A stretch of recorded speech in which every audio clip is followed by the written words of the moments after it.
Hello' everyone, আজিৰ এই ভিডিঅ'টো তোমালোকৰ বাবে বহুত গুৰুত্বপূৰ্ণ হ'বলৈ গৈ আছে, কিয়নো তোমালোকৰ গণিতৰ পৰীক্ষাৰ আগত মাথো একদিন আছে। গতিকে তোমালোকৰ হাতত বেছি সময় নাই। মই বহুত ইম্পৰ্টেণ্ট কুৱেশ্যন লৈ আহিছোঁ। আশা কৰোঁ তোমালোকে ধৈৰ্য সহকাৰে চাবা আৰু ইয়াৰে পৰাই তোমালোকৰ কমন পৰিব। প্ৰথমতে আমি আলোচনা কৰোঁ পুনৰ আলোচনা। এই চেপ্টাৰটোৰ পৰা তোমালোকৰ 1 মাৰ্কৰ 4টা আহিব MCQ আৰু 2 মাৰ্কৰ এটা আহিব। MCQ কেইটা তোমালোকৰ লেচনৰ পৰা কমন পৰি যাব, কাৰণ তোমালোকৰ লেচনতে বহুতকেইটা MCQ আছে। এতিয়া আমি 2 নম্বৰৰ যে এটা আহিব সেইটো আলোচনা কৰোঁ। তোমালোকৰ মেইন কিতাপৰ 7 নম্বৰ পেজৰ 9 নম্বৰ যিটো কুৱেশ্যন আছে, এটা ঘনকৰ দিশ 1.2 চেণ্টিমিটাৰ, ঘনকটোৰ আয়তন কিমান? এইটো 9 নম্বৰ। তাৰপিছত 10 নম্বৰ এটা আছে, এটা ঘনক আকৃতিৰ বাকচৰ আয়তন 6859 ঘন চেণ্টিমিটাৰ হ'লে বাকচটো কিমান ওখ হ'ব? এই দুটা বহুত ইম্পৰ্টেণ্ট হৈ আছে এইবাৰ আহিবৰ কাৰণে। তাৰে পিছত তোমালোকৰ পেজ নম্বৰ 12ত যিটো আছে উৎপাদক বিশ্লেষণ কৰা 3 নম্বৰ। 3 নম্বৰৰ যিটো 4 নম্বৰ ৰাউণ্ড দি আছে সেইটো তোমালোকৰ ইম্পৰ্টেণ্ট হৈ আছে। তাৰপিছত তোমালোকৰ 4 নম্বৰৰ যিকেইটা ৰাউণ্ড দি আছে 2, 4, 6, 8 এইকেইটা তোমালোকে চাবা। তাৰপিছত তোমালোকৰ 6 নম্বৰৰ 2 নম্বৰটো, 7 নম্বৰৰ 2 নম্বৰটো এইকেইটা তোমালোকে চাবা। এইকেইটা চালে তোমালোকৰ 2 মাৰ্কৰ কমন পৰিবই। ইয়াৰে পিছত আমি আলোচনা কৰিম নেক্সট চেপ্টাৰ 1। চেপ্টাৰ 1ৰ পৰা তোমালোকৰ 2 মাৰ্কৰ এটা আহিব আৰু 1 মাৰ্কৰ 3টা MCQ আহিব। তোমালোকে স্ক্ৰীনত চাবলৈ পাই আছা কুৱেশ্যন কেইটা ধুনীয়াকৈ কুৱেশ্যন বেংকৰ পৰা মই ফটো মাৰি লৈ আহিছোঁ। ইয়াৰে তোমালোকৰ 2 মাৰ্কৰ যিকেইটা আছে যে চমু প্ৰশ্নাৱলী মূল্যাংক 2/3 এই তোমালোকৰ এই 8টা কুৱেশ্যন চালে 2 মাৰ্কৰ গেৰাণ্টি কমন পৰি যাব। আৰু MCQ যিহেতু তোমালোকৰ 3টা আহিব, গতিকে ইয়াতে MCQ খিনি কৰি দিয়া আছে।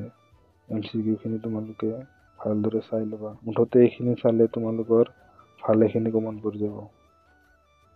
তাৰে পিছত আমি আলোচনা কৰিম চেপ্টাৰ 2। চেপ্টাৰ 2ৰ পৰা তোমালোকৰ 4 মাৰ্কৰ এটা আহিব আৰু 1 মাৰ্কৰ 4টা MCQ আহিব। ইয়াৰে কেইটামান MCQ কৰা আছে, এইবোৰ তোমালোকৰ প্ৰিভিয়াছ ইয়াৰত আহি যোৱা হয়, যিবোৰ তোমালোকৰ এক্সামত আহি গৈছে। এইকেইটা চালে তোমালোকৰ 4 মাৰ্কৰ MCQ আহিব, তাৰে এটা বা দুটা হ'লে কমন পৰিবই। আৰু তোমালোকে যদি বিচৰা MCQৰ ভিডিঅ' আনিব লাগে তেনেহ'লে তোমালোকে কমেণ্টত জনাবা আনিব লাগে নে নাই। আৰু যিহেতু তোমালোকৰ লেচনৰ পৰা 4 মাৰ্কৰ এটা আহিব, তোমালোকে চাবলৈ পাই আছা বি চমু প্ৰশ্নাৱলী 1, 2, 3, 4, 5, 6, 7, 8, 9 এইকেইটা চালে তোমালোকৰ 4 মাৰ্ক 100% গেৰাণ্টি কমন পৰিব। তোমালোকে মেট্ৰিক দি আহি পেলাই ক'বা কমন পৰিল নে নাই। তাৰে পিছত আমি যাম চেপ্টাৰ 3। চেপ্টাৰ 3ত 3 মাৰ্কৰ এটা আহিব আৰু 1 মাৰ্কৰ 4টা আহিব। ইয়াতে কেইটামান MCQ কৰা আছে, এইকেইটা চাবা তোমালোকে। আৰু 3 মাৰ্কৰ তোমালোকে ইয়াতে 1 নম্বৰ, 2 নম্বৰ, 3, 4, 5, 7 তাৰপিছত এইটো পেজৰ 9, 11, 12, 13 আৰু 13, 14 এইকেইটা চালে তোমালোকৰ 3 মাৰ্কৰ এটা কমন পৰি যাব। তাৰপিছত আমি আহিম 4 নম্বৰ চেপ্টাৰলৈ। 4 নম্বৰ চেপ্টাৰৰ পৰা 3 মাৰ্কৰ এটা আহিব আৰু 1 মাৰ্কৰ 3টা আহিব MCQ এটা তোমালোকে চাই ল'বা। আৰু 3 মাৰ্কৰ এটা আহিব তোমালোকৰ চমু প্ৰশ্ন 2 এইকেইটা তোমালোকে চাবলৈ পাই আছা যে তলৰ সমীকৰণটোৰ মূল নিৰ্ণয় কৰা। এইকেইটাৰ পৰা তোমালোকে কমন পৰিব, যিকেইটা আছে তোমালোকে চাই ল'বা। তাৰে পিছত আমি আহিম চেপ্টাৰ 5লৈকে। চেপ্টাৰ 5ত তোমালোকৰ 3 মাৰ্কৰ এটা আহিব আৰু 1 মাৰ্কৰ 3টা MCQ আহিব। যিকেইটা তোমালোকে MCQ চাবলৈ পাই আছা তাৰে পৰা এটা হ'লেও কমন পৰিব লাগে।